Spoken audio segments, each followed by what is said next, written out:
एक बार भगवान इंद्र किसानों से नाराज हो गए और घोषणा कर दी कि 10 वर्ष तक वर्षा नहीं होगी। वर्षा के अभाव में आप फसल का उत्पादन नहीं कर सकेंगे। भगवान इंद्र की घोषणा से सभी किसान दुखी हो गए और इंद्रदेव से माफी मांगने लगे। किसानों के उतरे चेहरे देखकर इंद्रदेव ने कहा कि अब वर्षा भगवान शंकर के डमरू बजाने पर ही होगी और गुप्त रूप से यह संदेश शंकर भगवान तक भी इंद्र ने पहुंचा दिया। सभी किसानों ने भगवान शंकर से डमरू बजाने का निवेदन किया, लेकिन उन्होंने 10 वर्ष तक डमरू नहीं बजाने की बात दोहराई। निराश किसानों ने 10 वर्ष तक इंतजार करने का फैसला किया, लेकिन रामू किसान नियमित रूप से अपने खेतों में हल जोतता, खुदाई करता, खाद डालता रहा।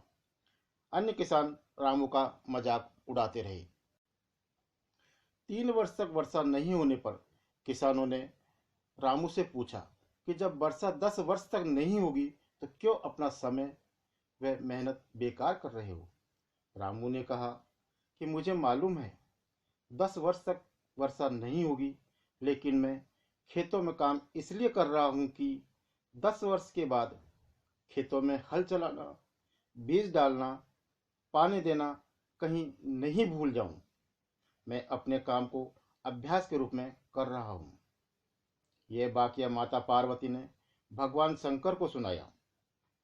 भगवान शंकर ने सोचा, कहीं 3 वर्ष में मैं भी डमरू बजाना भूल तो नहीं गया, और डमरू बजाने लगे।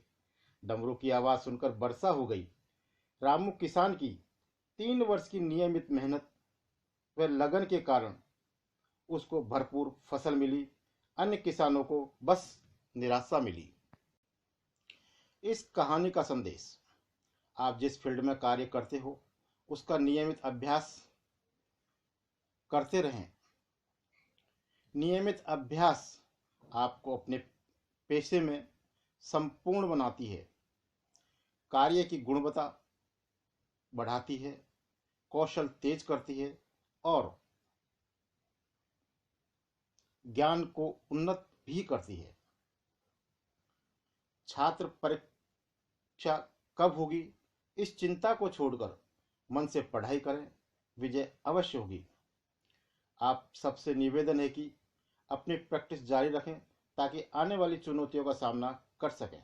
दोस्तों, आपको यह कहानी पसंद आई तो कृपया शेयर करें और आगामी कहानियों के लिए गुप्ता जी की बात चैनल को सब्सक्राइब भी करें। धन्यवाद।